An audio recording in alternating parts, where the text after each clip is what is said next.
Welcome to Emotional Resilience, Living with the Fruit of the Spirit. I'm your host and author, Ron Ovitt. I'm so glad you're with us today. Today we're on session 10. We're going to be talking about unhealthy attachments. Now, we started last week on our series about attachments. Now, attachment is simply a relationship, right? The bonding that we have with our caregivers. It could be a love bond, it could be a fear bond, but the way that we respond to the situation that we live in, where we're being brought up, causes us to have certain beliefs. And we need to have a certain safety, right? We want to look at how maybe negative early childhood relationships create that non-secure attachment. Now, what's that mean? It means that attachment is simply whether, it's your parents, or I call it caregivers, right? Maybe you're in a blended family, you were adopted. They're there to be the secure base. And so, for example, a child, you ever watch them when they first learn to walk? They walk away from the parents, right? Maybe they're holding on to something. They turn around and look, make sure things are okay. Then they walk a little farther.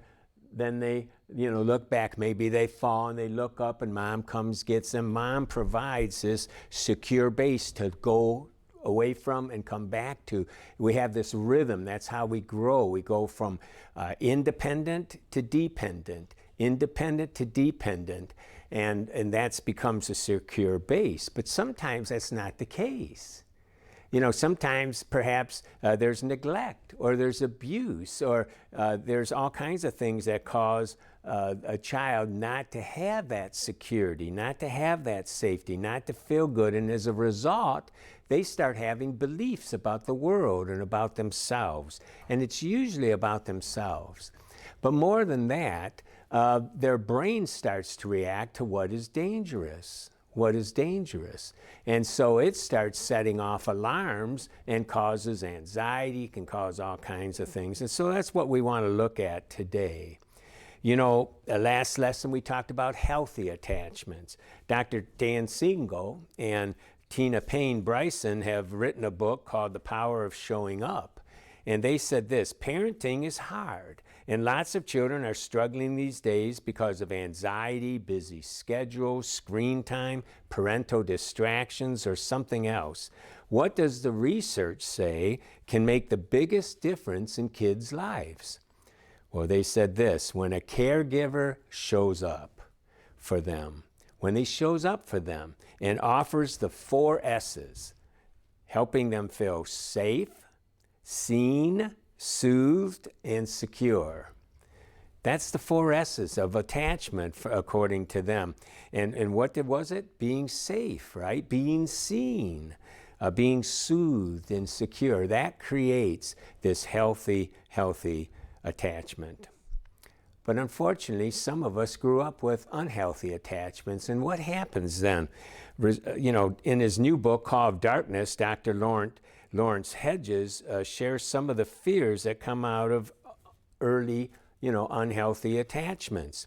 He says a century of psychoanalytic research has yielded 4 main watersheds of relational development, each with its own relational fears. That's fears that come out of relationships. Anyone subjected to overwhelming neglect, abuse, terror, intimidation, or shame during any one of the earliest phases of life is vulnerable to having similar overwhelming levels of fear, constriction, and/or fragmentation triggered by intimate relationships and/or perceived interpersonal demands later in life. Now, you may want to read that again, but it's a mouthful, I get it, but it's really, really right on. And so they divided into those 4 things, watersheds. He says the first is the organizing experience. That's prenatal, up to 4 months. And we talked last time about, children know what's pleasant and what's unpleasant. And as a result, they could have low energy or high energy, but it's that pleasantness. Is this pleasant or unpleasant? And the brain picks that up. It doesn't want to go toward unpleasant experiences, right? And it will protect us from that. It will cause an alarm to go off. It will cause us to behave in certain ways. You touch a hot stove, even a child, it won't go near it again, right? Hopefully. Well, the symbiotic experience, that's 4 months to 2 years old, symbiotic means, living in close physical approximation, okay? An association with each other. And so living together, right, that's a symbiotic relationship, the child and the parents. Well, if the child, has an unhealthy attachment and those things are happening, then there's a fear of abandonment. I grew up with that fear of abandonment and that fear of self-assertion, not sure that you can be yourself. Those are huge. And a lot of times parental care causes that, right? We know how to make our children behave, and if they, get out of line, we stop them. Well, that can be good, but it also can be bad if it's misused, right? And then there's the self-other experience, 2 to 3 years old, and that's more social. That's who am I in relationship to you? And we have that part of the brain where we start learning socially. And in that case, there can be that fear of being unacceptable, right? That's social anxiety type of experiences. And then there's the independent experience. That's 3 years through adolescence. And that's where social learning comes in as well. And then later rational learning. But the social learning, how do I get along? And so pretty soon we start judging ourselves by other people's standards. And so there can be that fear of failure or fear of success. I know I wrestled with that one. That was always confusing to me. And I had to work on that. Fear of failure is one thing. Why are you afraid of success? And there can also be the fear of being fully alive, being who I really am. And those things can get squelched in us. And so those are some of the things that can come out of this unhealthy attachments. Now, as a result of that, we get different kinds of attachment styles, and we'll be getting more into that in the lessons to come. But there was a website, School of Life, and they had talked about this research that went out, and it went crazy. Millions of people saw the research. It was a questionnaire, started out in a newspaper, and then it went around the world basically, and it said, circle the description that best describes your relationship style. And A was, I find that others are reluctant to get as close as I would like. I often worry that my partner doesn't really love me or won't want to stay with me. I want to get very close to others, and this sometimes scares people away. Are you like that? I know I wrestled with that. I know early on I would ask my wife, do you really love me? That insecurity there, right? Or maybe it's B. I find it relatively easy to get close to others, and I am comfortable depending on them and having them depend on me. I don't worry about being abandoned or about someone getting too close to me. Now, perhaps you're there. Or C. I am somewhat uncomfortable being close to others. I find it difficult to trust them completely, difficult to allow myself to depend on them. I'm nervous when anyone gets too close, and often others want me to be more intimate than I feel comfortable being. Well, which one is you? You can look these over, and I encourage you to read these notes over and then go into the group discussions questions. Really get into this. Don't just listen to this video, but read it for yourself and ask yourself, which one are these? Option A is known as an anxious attachment. It's an anxious attachment where we long to be intimate with others, but is continuously scared of a letdown, or often precipitates a crisis, in relationships through counterproductive, more aggressive behavior. And so it causes problems, right? The second, B, is what is known more as a secure attachment, whereby love and trust come easily. And the good news is, and we'll get into this, is that we can go from unsecure, we can go from A and end up being like B, and that's what's happened in my life. Because of the relationship I had with my wife over time, I learned to trust more. I learned that I could be myself, that I could have ruptures and repair them, and we still have a healthy relationship, and it's really changed the way I am with people. Now, option C refers to the avoidant type of attachment, where it feels much easier to avoid the dangers of intimacy and be more by myself. And so again, I encourage you to read this. I know that some of this is new vocabulary. I know it's using words in the way you're not used to, but that's okay. We'll get used to it, right? It's like learning anything else. But this is important because we want to understand, why are we behaving the way? How are we going to talk to God about it? How are we going to pray about it? How are we going to have fellowship and discuss these things if we don't understand some of the reasons why we behave and feel the way we do?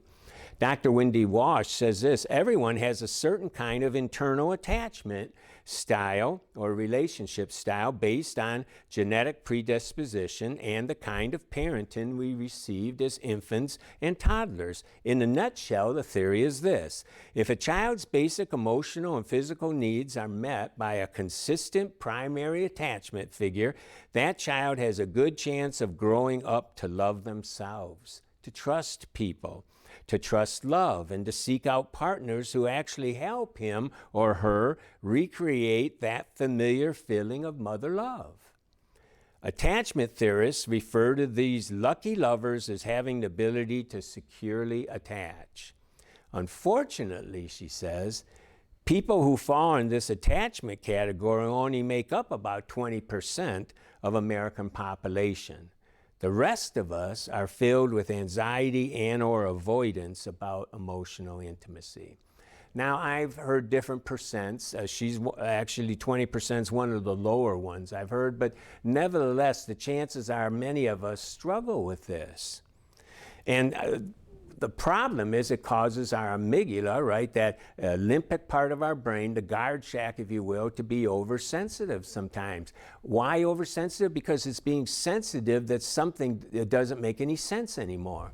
For example, if you were a toddler and you went to the water to play, and Dad's saying, you know, don't go near the water, and Mom's saying, okay, be careful, and your siblings are saying, come on in. You go in, and you're real little, a wave comes in, knocks you over, you get water in your mouth, and you're coughing. That would have been traumatic enough, but, you know, Mom starts yelling, Dad's there, why'd you go near the water? The siblings are teasing, and you hear about it over and over. Well, as a toddler, you may have had a good, scary reaction to that, a healthy one. Boy, I shouldn't have went near the water. But what happens when you're 4 or 5 or 6, or maybe 7 or 8, and now you're up here and the water's only up to your ankle? If you're still scared of the water, that means the amygdala still remembers, hey, water, danger. That's irrational at that point, you see. As a toddler, it made sense, but we've never corrected it. It's oversensitive at that point. And that's what happens. And the more we hear about it, the more we do it, the more the fear gets cemented in. And so that's why we have to be careful, okay, with that and realize what are some of these things. And the good news, we can change it.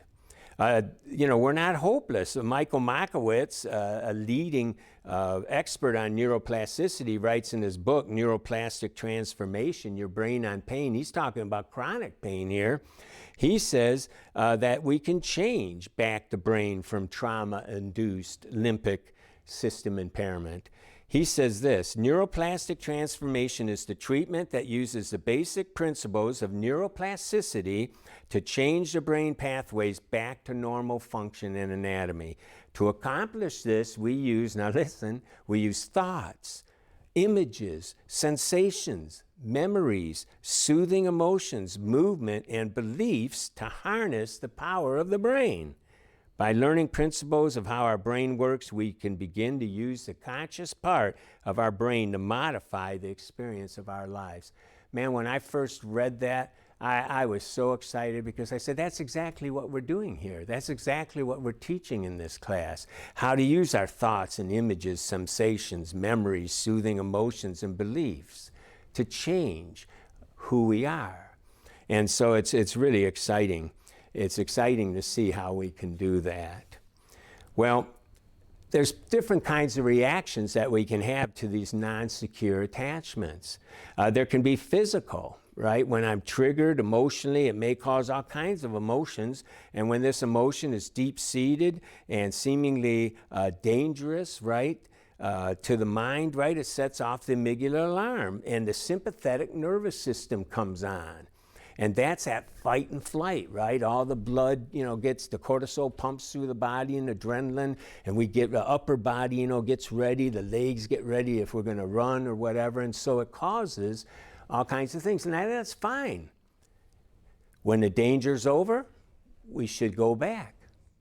But if you're, for example, like a people pleaser like I was, then everywhere you go, you're wondering about whether it's dangerous. It's like a predator in a room. Am I going to please people? Is someone going to be upset with me? What do I got to do right? Boy, I better not do something wrong, right?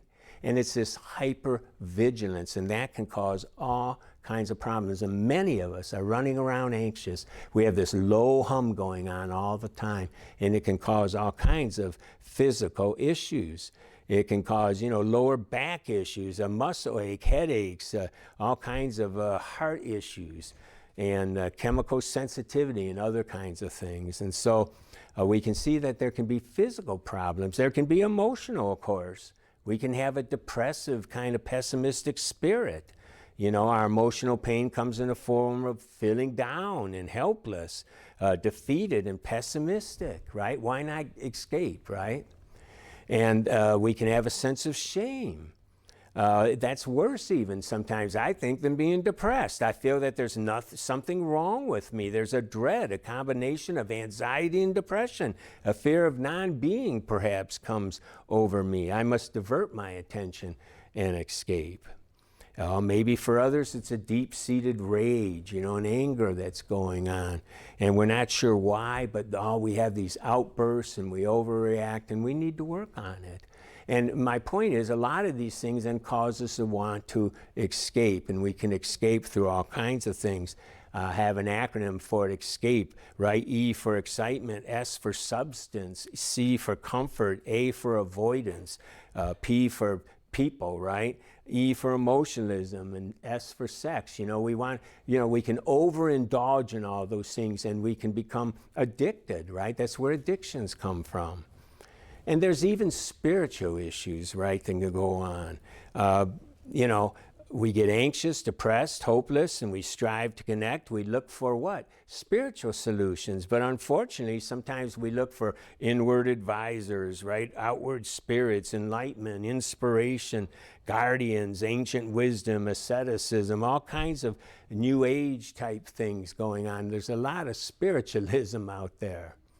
But God, He wants us to follow Him. He wants us to come to Him. And what results a lot of times is a spiritual attack of deception or the creation of negative mental strongholds. And it's interesting, Pascal, who is a famous scientist, once said there's a God-shaped vacuum in the heart of every man that cannot be filled by any created thing, but only by God, the Creator, made known through Jesus. And when we are in emotional pain and we are looking for a spiritual answer and none satisfies, we'll find ourselves seeking again to escape. And then there's behavioral issues. We want to escape behaviorally from this emotional pain, and we can do all kinds of things to ignore or snuff out or overcompensate, drug out, all those things that keep us from that emotional issues. And so that's what we do. We tend to escape, and it can get us into a lot of things. Well, once we start to see that we can escape this kind of thing, then what happens? The brain becomes adjusted to it. It gets primed, if you will. The striatum, that part that creates, pumps out the dopamine, it gets primed.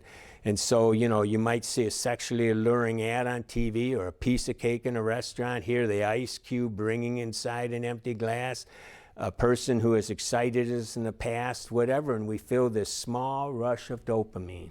And right then, in our mind, we interpret the arousal to stimuli for the need for comfort or escape, whatever it is. And at that point, if we're going to overcome it, we need to pause. We need to understand what's going on. We get aroused, though, and we think we need to follow through on the illegitimate action, whatever it is, even though we know it ends up with guilt and pain. Why? Because we interpret it as a need.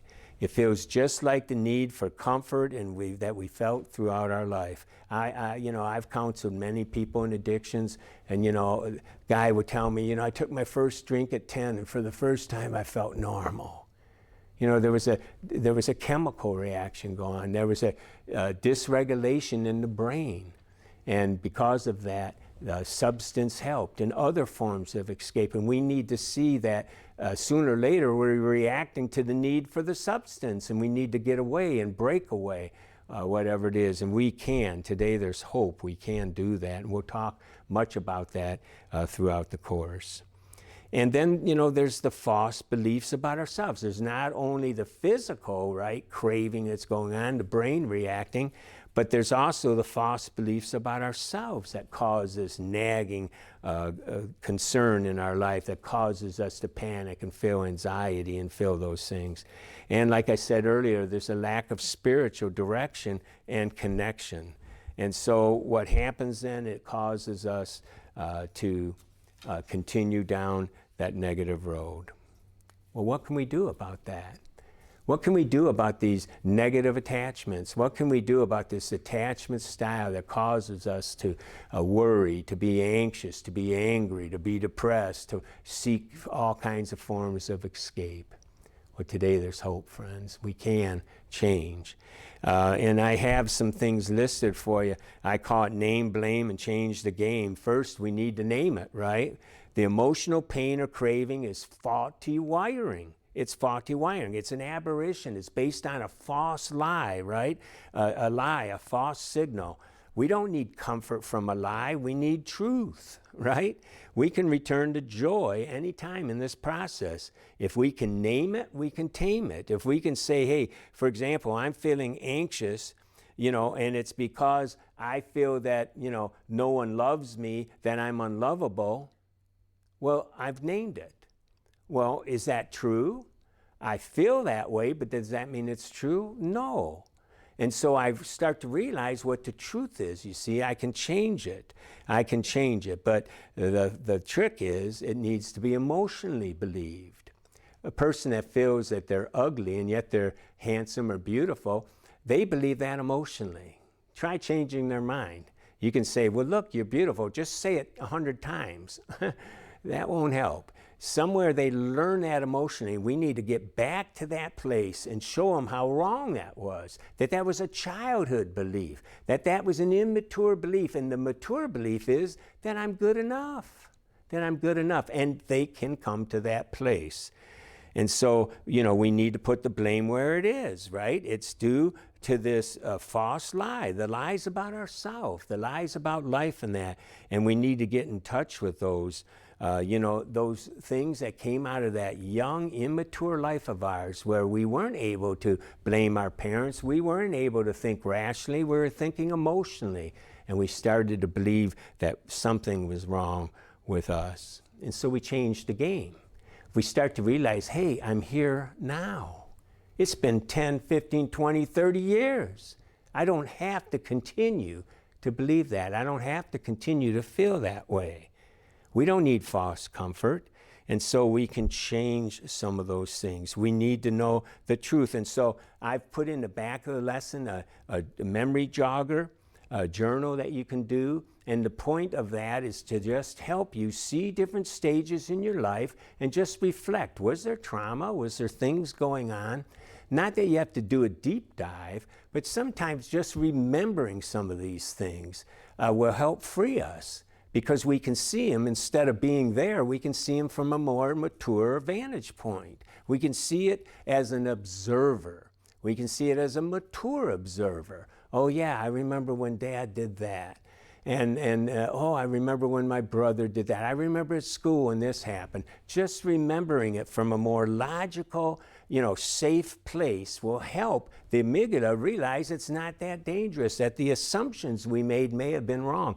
And so bringing some of it into awareness is important. And so I encourage you to look at the memory jogger. Start doing this over the next week and weeks to come, just to get a little familiar with some of the things that went on in your life, so we can understand some of the things we believe. And so as we learn some of that stuff, we can ask God to help correct some of the things. We can start sharing our stories. You know, a lot of times we need to have a sense of coherence. And as we share with some, I remember when my dad did this, and we're more mature now telling it, we can have a better perspective, a sense of coherence of what was going on. And just correcting that can help us. And so you can also ask God to help and shine spiritually into some of those places. And then, you know, in the future, we'll talk more about this. I have it in your notes so we can go back to a memory. That's part of the emotional relearning that we talk about. We can go back into a memory. But the main thing is that we eventually want to know the truth, that we are lovable, that we are okay, that we are safe, that God does love us, that we're forgiven. Whatever it is that we need to know, whatever that truth is, that will change us. And the belief about how God loves us, right, is He reparents us. And then as we, you know, validate that new truth, and we could do that through affirmations, we can visualize the new truth, we can change our story and start telling others, and relationally start learning it. As I tell you that I'm starting to feel that I'm lovable, and you don't freak out, right? You sit there and go, well, yeah. You know, we're matching up, our neurons are firing back and forth, the mirror neurons, and I'm starting to feel like you're happy to be with the real me, that I can be who I really am, that God created me who I am to be, and that, I'm telling you, is exciting. Well, who are we then? I encourage you to go to the back of this lesson. I have a bunch of spiritual insight, a bunch of different scriptures of who we are in Christ. And I think it's important to start saturating your mind with that, because we're going to challenge some of those negative beliefs. We're going to challenge some of those things that came out of these non-secure attachments. And so, you know, I'm a new person with a new life. I live in grace without condemnation. I'm a friend of God. Christ helps me live. God gives me victory. I mean, on and on. I have a lot there that you can take and start meditating on. And then go over the group discussion questions. Well, we're starting now to look at some of the non-secure attachments. We're going to go more into it, and this will help us then understand, why do I feel the way I do? Why am I thinking some of the things? And the good news is, we're then going to learn how to correct them. So stay with us, continue to do all the work, and we'll look forward to seeing you next time. Thanks for joining us today on this Emotional Resilience Living with the Fruit of the Spirit class. Please share this video with others. Like, subscribe, hit the notification bell so you won't miss any of the other exciting classes. You can also, for books and videos and podcasts, you can go to our website, ronovit.com, and find out more information.